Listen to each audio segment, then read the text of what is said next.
You're watching Eyewitness News at 6:30 with Colleen May, Mark Pfister, and Chris Maathuis. Good evening. Thanks for joining us. I'm Lisa Johnson in for Colleen May. After weeks of waiting for the election to be decided, George W. Bush is finally able to prepare for his presidency. Today, the president-elect made his first cabinet appointment. Teresa Estacio is in Austin, Texas with a story. After months of dropping hints, President-elect George W. Bush finally announced his choice for Secretary of State. It is a great honor for me to submit the name to the United States Senate of Colin Powell as Secretary of State. Retired General Colin Powell formally accepted the nomination at a gathering in Crawford, Texas. Powell assured the crowd that America's long-standing role in the Middle East would continue under his watch, but he says he plans to review U.S. troop deployments in Bosnia and other parts of the world. Our armed forces are stretched rather thin, and there is a limit to how many of these deployments we can sustain.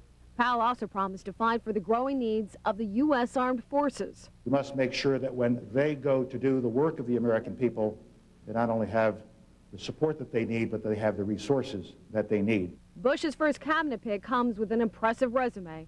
The 63-year-old former chairman of the Joint Chiefs of Staff served under 3 presidential administrations.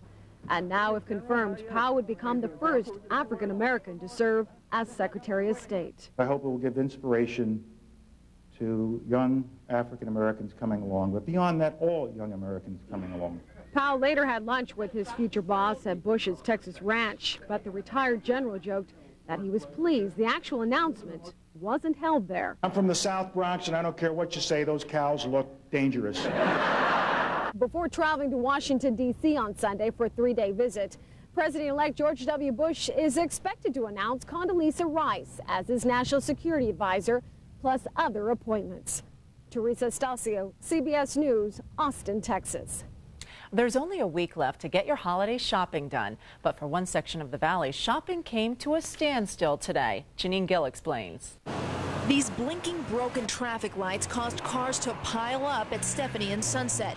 The power went out here at 10 Saturday morning, making a mess of this popular intersection. It's kind of chaotic. Couldn't come at a worse time with the shopping season. Several major stores were hit by the outage. Completely shut down everything. No lights, no registers, no phone lines, nothing at all. Copeland Sports improvised by handwriting receipts and finding creative ways to help customers. Well, we just put these little things on our heads like this, and we just took the people through the store. It was really crazy because we didn't want anybody falling, so we just wanted to make sure no accidents happened. So we just used the light and we turned it on. Barnes & Noble is open now, but earlier they had to shut down completely because of the outage. And of course, when there's no power, you can't have any shoppers in the store because it's a liability if anything happens to them. So pretty much messed up business for at least 2 hours. Thousands of dollars were lost. Even outside, this volunteer collecting money in the streets for the needy had to stop. It was too risky on the roads because of the broken traffic lights. One of the only places that didn't have any problems racking up holiday sales was this Christmas tree lot. It's smack dab in the middle of the affected area, but here it stayed busy. Power was restored at noon. A spokesperson for Nevada Power says they don't know what triggered the outage, but after resetting the system, things went back to normal. Businesses started making up for lost time, and so did holiday shoppers. Janine Gill, Eyewitness News. Even though Nevada Power is still trying to pinpoint the problem, a spokesperson said they don't anticipate any other problems. Well, the holidays are full of hustle and bustle, and if you're not careful, your holiday may be spoiled by an accident around your home. It's one of the worst seasons for accidents, from trimming your tree to baking cookies. Danger lurks everywhere. Eyewitness News is live with Traci Scott. She joins us with some holiday safety tips. Hey, Traci. Hey, Lisa. You know, there are a few things around the house that you need to watch out for, but the best advice that we can give you is to use some common sense. When it comes to your Christmas tree, keep it watered. Make sure it's watered every day. A dry tree is such a fire hazard. And when it comes to the decorations on the tree, make sure they stay out of small children's hands. So pretty, but they are an enticement for children and even for pets.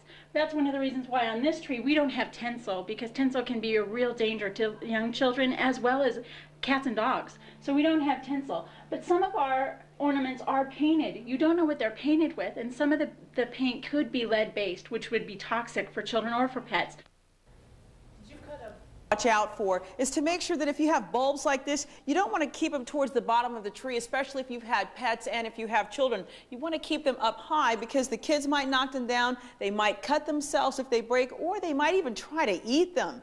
So you want to make sure that they are up high and out of the way. Traci Scott, Eyewitness News, live. Good tips. Okay, thanks, Tracy.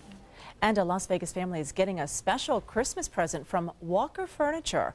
Martha Ruiz is a single mother of 4 children. Now the Ruizes are one of 23 families getting all new furnishings from Walker Furniture.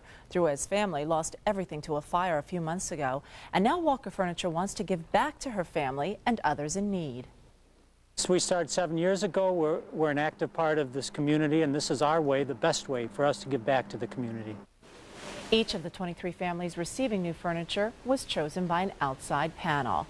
And a local church is doing its part to help the Valley's homeless, and it hopes to do more in the near future. Volunteers from Central Christian Church have been coming to this spot in downtown Las Vegas once a month to help feed and clothe the homeless. They are hoping to increase their donations soon to once a week. The volunteers say these trips have a lot of meaning for them. It's almost spiritual. It's awesome to be able to come out here and to talk with people on their level and then invite them into our community, because it's a whole different world for them. And they feel important because we care enough to come out and talk to them, provide them with their needs, and invite them to be a part of our life. If you would like to help Central Christian Church, you can drop off clothing donations to the church, and that's near US 95 and Russell. And I think, Sherry, I saw you in there with the donations. Is that your church? That's my church, and can I tell you just how rewarding it is to get out there? And these people are very, very grateful for a little food and a little clothing. And I spoke with one of the gentlemen out there. He said winter is the toughest. They can endure the heat of the summer much easier than these cold, cold nights of the winter, and it is going to be another chilly one. Let's take a look right now. We had some beautiful afternoon high temperatures, though. The afternoons not so bad in December when they top out in these beautiful mid to upper 60s. Outside the valley, we had highs also in those 60s in a lot of places from the lake to Pahrump, Boulder City 58, Indian Springs 61. Right now, though, we are already dropping back into some chilly 40s and even upper 30s. So yes, a cool, chilly night to be out on the street. 42 at Red Rock, 46 at Prim, 61 in Laughlin seems to be the mildest spot. Looks like we're going to have to contend with some wind coming up to finish off our weekend, Lisa, and also we'll tackle those deadly storms that raged through the deep south today coming up. All right, Sherry, thanks a lot. And that's what we'll be showing you. Some fierce weather struck parts of Alabama this afternoon. At least 7 people are dead following a series of tornadoes there. We'll show you the damage coming up. Plus, on a much lighter note, to get into the Christmas spirit, a group of seniors at a retirement center is getting some makeovers this weekend. That story straight ahead. And controversy raining down in Seattle. Chris Maathuis has the NFL highlights and more coming up later in sports. You're watching Eyewitness News at 6:30 with Colleen May, Mark Pfister, and Chris Maathuis.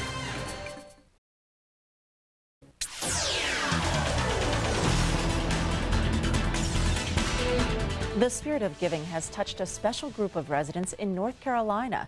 Some residents of a retirement center there are benefiting from one woman's desire to give back to her community. Mary Norton has that story. Well, that's all right. That's why we have cotton balls. You can just keep on blending. Using the tools of her trade, Catherine Packard helps residents of the Bryan Retirement Center put their best face forward with some lipstick and a little blush. It just really has given me everything that I was looking for in volunteering. I'm getting so much out of it. My best days are the days that I leave here. I feel so good, and I feel like I've given something to myself.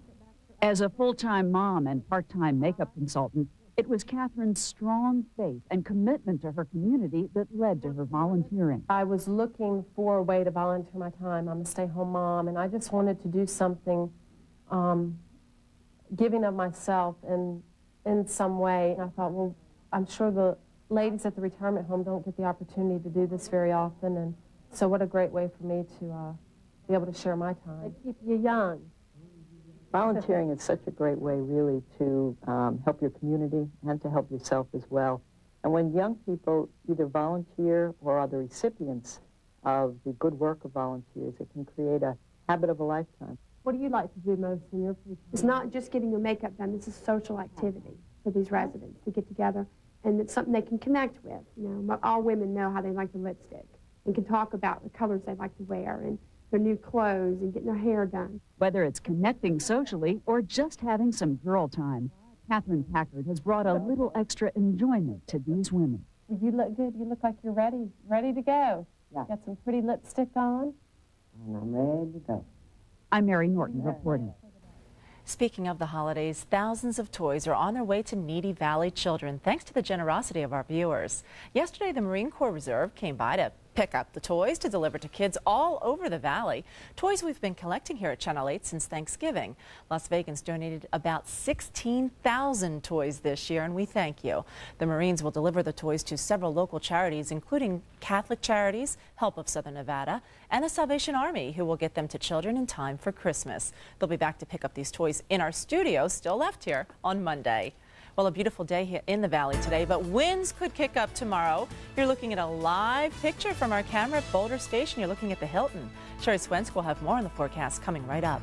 Plus, severe weather, as we told you, in Alabama today, where as many as 10 people have been killed by tornadoes. We will have the latest. Hi, I'm Kevin Janison, and this is your community calendar brought to you by our Community Pride partners. The Nevada Power Company, Sunrise Hospital and Medical Center, Land Rover West Sahara, and the Nevada State Bank. The Embracing Change Ceramics exhibit is on display at the Summerlin Library and Performing Arts Center. The Jewish Genealogy Society of Southern Nevada West will hold its annual meeting and election of officers December 17th. For more information, you can call 363-8230. Community Action Against Rape is holding their annual fundraising event. They're raffling off a 2001 Harley-Davidson Softail Deuce. You can purchase a ticket by calling 385-2153. Artistry Riding the Rails, a model train display, is currently being shown at the Clark County Government Center. The display runs through January 26th. If you want more information on these events, you can access us at our internet site, KLAS-TV.com.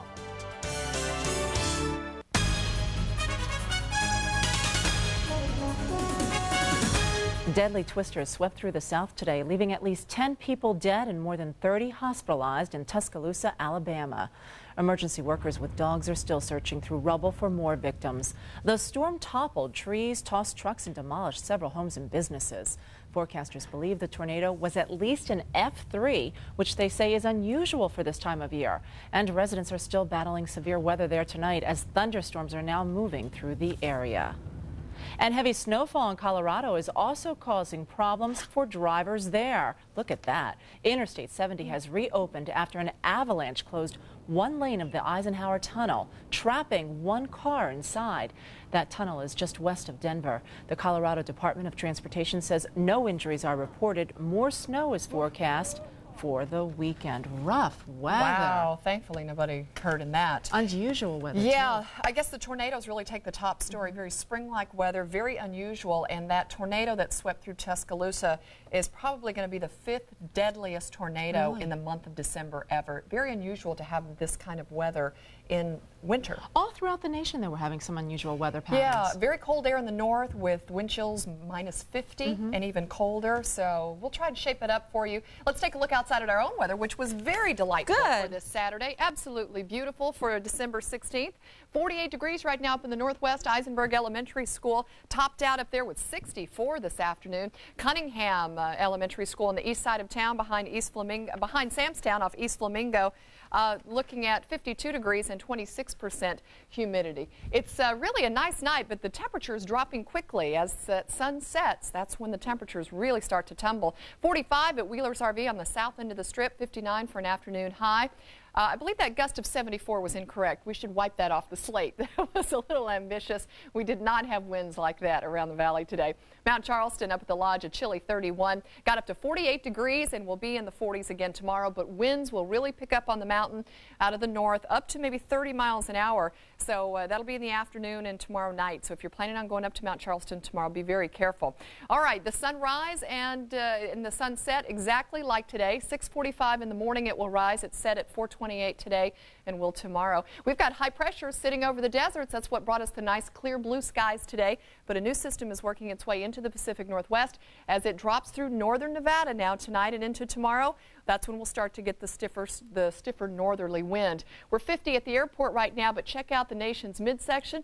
This is where all the cold air has been plunging in, and it's been mixing with some very warm, moist air across the deep south, and that's where we had all the trouble today.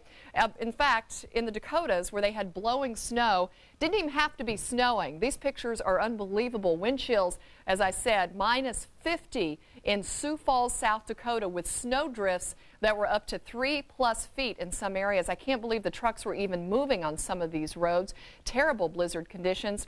And a little farther to the south in Missouri, ice storms still raging in parts of the Midwest, and they will be looking at more icy roads as the weekend goes on. This has just been some treacherous storms. 3 storms to hit the Great Lakes in the Midwest this week. Here comes the cold air clashing with that very warm, moist air, and that is why we got those incredible tornadoes today across the deep south. Central Plains look pretty good tonight. What's happening is this is a cold front. It's marching slowly across to the eastern seaboard. It is bringing lots of rain, and look at all the lightning, the thunderstorms around Atlanta up to Charlotte now and over to the eastern seaboard. So they're going to continue to deal with some very volatile and possibly severe weather as the night goes on. Alrighty, here's our forecast for tomorrow. Looks pretty good. 63 for us, beautiful, but we'll start to pick up those winds in the afternoon, northerly up to maybe 20 miles an hour in the valley, and then we dip down a little bit temperature-wise, not too much on Monday.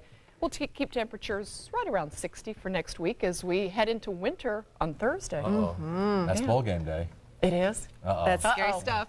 Chris Maathuis is here now with a quick look at sports. Talking basketball, the Rebels. Well, what can they do? They have a big chance tonight to beat a ranked team. Cincinnati is in town. Boy, can the Rebels take the old Bearcats behind the shed. We'll have more on that, and Super Saturday for NFL fans. But some calls weren't so super for Oakland fans. We'll have more coming up next in sports.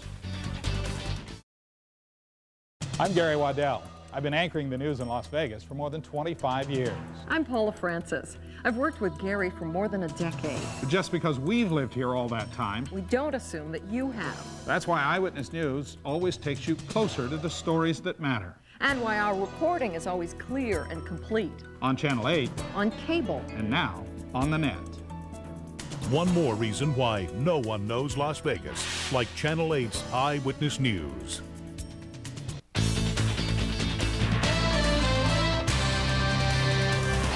Well, the Runnin' Rebels have a chance to turn some heads tonight with a win over a ranked opponent. Cincinnati is in town, the ranked 17th.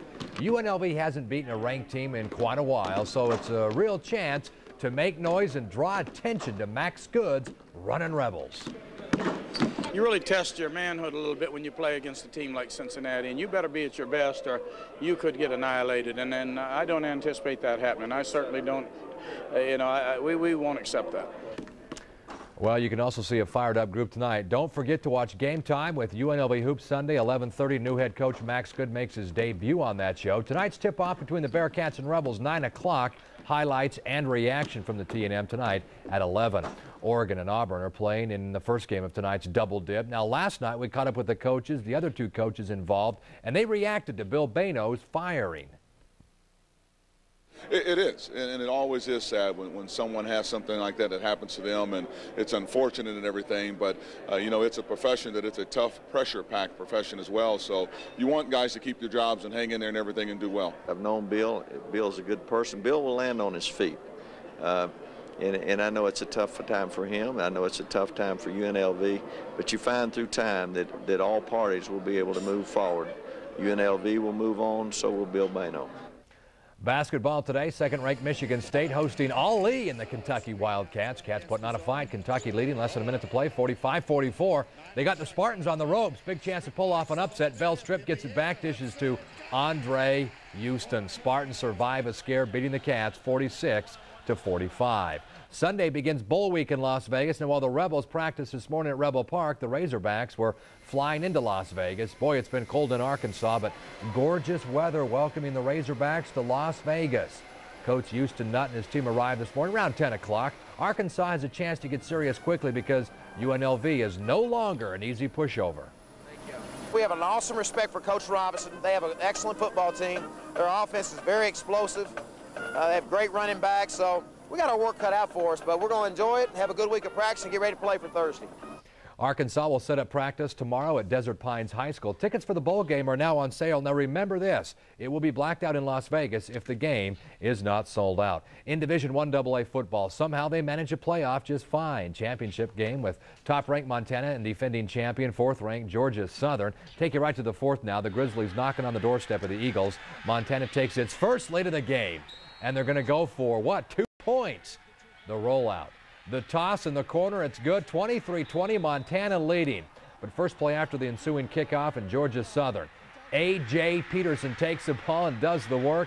56 yards for the touchdown. The Eagles fly off with their second straight title, 27-25. Division III championship between Mount Union of Ohio and St. John's of Minnesota. Thrilling finish, tied at 7, 4 to play. Purple Raiders never lose, and they didn't again today. They've won 68 of 69 as Rodney Chinos kicks his team to the title. That's their 5th Division III championship since 1993. Super Saturday for NFL fans. Pair of games first this morning in Pittsburgh. Final game at Three River Stadium. Emotions were running high and rain was falling hard. Steelers forced 5 turnovers. Here's the highlight, though. University of Pittsburgh rookie Hant Poteet takes the punt at his own 47, finds an opening. First Steelers punt return for a touchdown in 5 years, all part of a 17-point second quarter. The Steelers were determined today. Washington has been outscored 56-16 since Norv Turner was fired. Skins fall 24-3. They've lost 6 of 7 and today eliminated from the playoffs. Steelers still have a very slim chance. Seahawks trailing by 5 to the Raiders in the 4th. Ricky Williams busted the line, and then it's a foot race. Woodson from behind catches up, knocks the ball free. Raiders chase the ball, then recover, but momentum takes Marquez Pope into the end zone. Ruled a safety. Seattle took the free kick and moved in for the kill. John Kitna finds Darrell Jackson.